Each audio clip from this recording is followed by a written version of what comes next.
No vídeo de hoje eu vou falar qual risco ou quais riscos eu devo informar no inventário de riscos do PGR.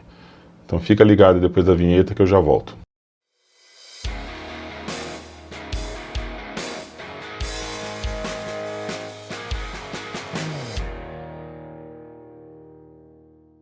Bom dia, boa tarde, boa noite, aqui é o Omar Ferreira e essa pergunta é muito recorrente. Eu recebo ela praticamente todas as semanas nas reuniões junto aos clientes, parceiros, profissionais, engenheiros de segurança, médicos do trabalho, que é: qual o risco eu devo informar no inventário de riscos do PGR? Essa pergunta ela tem uma complexidade porque não tem uma regra clara, não tem uma única forma de você entender o assunto. O que eu vou passar aqui é a minha experiência ao longo dos últimos anos, liderando e participando de reuniões frente a grupos de discussões para implementação de PGR. A gente precisa entender e entrar aqui na mesma página sobre o conceito de riscos ergonômicos. Então, avaliação ergonômica preliminar, análise ergonômica do trabalho. Quando eu falo em riscos ergonômicos, eu posso ter diferentes ranges, diferentes score na hora de definir o risco. Ter um range de 1 a 3, 1 sendo um risco desprezível, tolerável, aceitável. Então a gente pode chamar aí, nomear, a gente pode identificá-lo como um risco verde. Um risco 2 seria um risco, então o risco verde baixo, um risco 2, um risco médio numa cor amarela, e um risco 3, um risco alto numa cor vermelha. Essa é uma forma de entender. Ou eu posso ter um range maior, de 1 a 5, que é o que a gente trabalha aqui na Ergotríade. Então o risco 1, ele é um risco baixíssimo, um risco cinza. Você tem o risco 2, um risco verde, um risco baixo. Um risco médio, que seria um 3, amarelo. Um risco alto, laranja, e um risco muito alto, vermelho. Essa é uma outra forma de enxergar. Esse é um assunto para um outro vídeo, mas de forma geral, resumindo, qual a diferença de ter um range de 1 a 3 para um range de 1 a 5? Quanto menor o range, mais binário fica a tua conclusão de risco. Eu não gosto muito dessa situação, dessa alternativa, principalmente quando a gente fala de ergonomia, onde tem subjetividades do trabalho, onde tem a percepção do trabalhador muito forte na determinação do risco, onde você tem uma série de fatores que podem combinar na classificação desse risco. Então, ter algo binário, risco não risco, eu acredito que limita um pouco a gestão de ergonomia aí da empresa e a ação do ergonomista. Posto isso, de 1 a 5, eu acredito que fica uma margem maior para você trabalhar a gestão dos riscos aí na sua empresa. A ISO 45001, ela traz um range de 1 a 5, com as cores que eu apresento aqui no vídeo, verde, amarelo, laranja e vermelho. O OCRA, ele trabalha com a mesma escala de riscos, só que com cores diferentes, quem está acostumado aí com o OCRA. O ponto é, a primeira determinação que precisa haver, o critério que você vai gerenciar os riscos na empresa, para depois definir qual risco informar ou não no inventário de riscos da empresa. Uma vez determinado esse critério, eu tenho que estabelecer qual a ação interna de gestão que a empresa vai adotar para cada faixa de risco. Então, se eu tenho um risco médio, é uma ação administrativa. Se eu tenho um risco alto ou muito alto, é uma outra ação administrativa. E isso não precisa sobrepor exatamente ipsis literis com a segurança do trabalho, mas precisa haver uma coerência. O que eu quero dizer com isso? O critério que a segurança do trabalho vai adotar para um alto risco, ele tem que respeitar o mesmo critério para a ergonomia. Então, um alto risco, que para a segurança é um risco intolerável, requer uma ação imediata, para a ergonomia também deveria ter esse nível de prioridade. Esse é um primeiro ponto, você alinhar, ajustar, mais uma vez, não precisa ser idêntico, mas precisa ter uma coerência, afinal é um programa de gestão de riscos com a segurança do trabalho.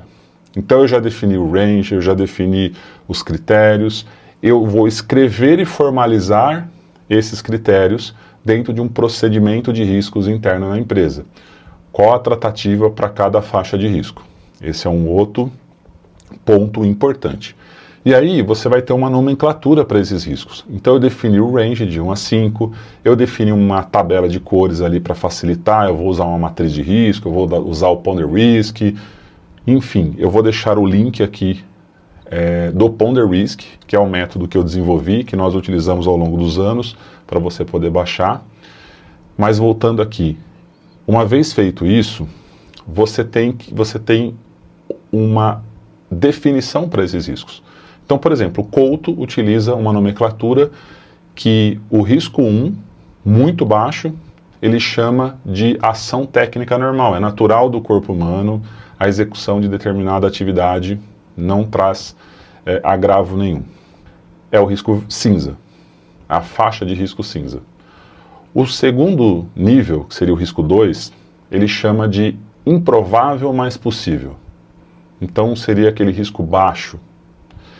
Quando eu falo risco muito baixo ou risco baixo, percebe que eu estou associando a normas, como a ISO 45001, você tem a antecessora OSAS 18001, antes até a ABS 8800. Essas normas, elas vêm da segurança do trabalho, agora na 45001, uma gestão mais integrada, até nas questões de riscos de meio ambiente, mas elas têm uma nomenclatura para o risco.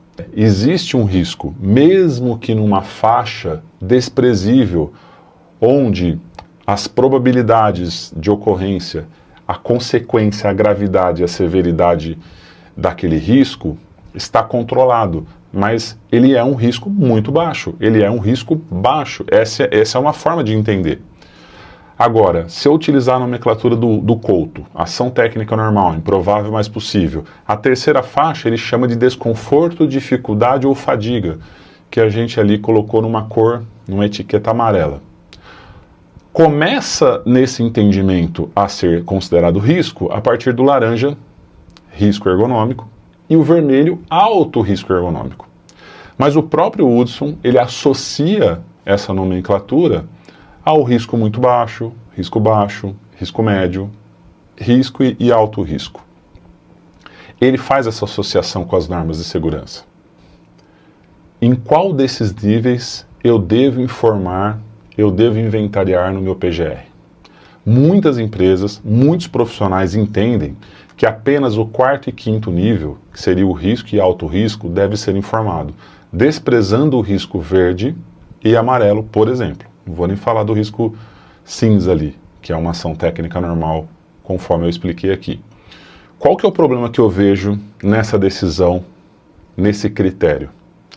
Pela minha experiência, gerenciando KPIs, DASH, indicadores de riscos ergonômicos, seja avaliação ergonômica preliminar ou análise ergonômica do trabalho, de 80% até 90% dos resultados das avaliações ergonômicas preliminares ou da análise ergonômica do trabalho, vamos convencionar chamar de estudos ergonômicos, estão na faixa média, estão na faixa ali do risco de nível 3, que seria o desconforto, dificuldade ou fadiga.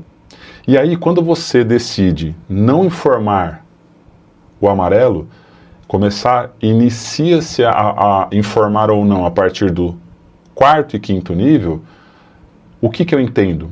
Que você vai acabar tendo uma subnotificação dos riscos. Então imagina que você tem uma demanda de 100 estudos, seja avaliação preliminar ou análise ergonômica, engloba ali 100 estudos, 100 atividades, 100 postos de trabalho, 100 situações de trabalho que você vai avaliar. Vamos chamar de estudos. Eu tenho 100 estudos ali. Bom, se eu disse que as empresas, na sua grande maioria, acabam tendo um resultado ali numa faixa média de risco amarelo, mas eu decido informar apenas o laranja e o vermelho, então vamos colocar aí que essa empresa tem 90% dos riscos na faixa amarela. O que vai acontecer? Eu vou informar apenas 10 situações de trabalho no meu PGR. Consequentemente, eu carrego junto um plano de ação correspondente a essas 10 situações. E 90 situações analisadas, 90 estudos, 90 planos de ações, considerando aí que eu tenho uma média de 1 a 3 ações para cada estudo, eles vão ser negligenciados, ignorados, desprezados, porque eles não estão no meu PGR. Percebe? É uma subnotificação. É como se a empresa tivesse 10 postos de trabalho, 10 situações de trabalho ocorrendo ali. E se eu considerar que dessas 10, segundo as estatísticas, menos de 3% caem em alto risco, eu vou ter ali 7, 8 situações informadas. Por quê? Porque o alto risco, que é o risco vermelho, eu nem deveria informar, eu já deveria dar uma tratativa, dar uma prioridade.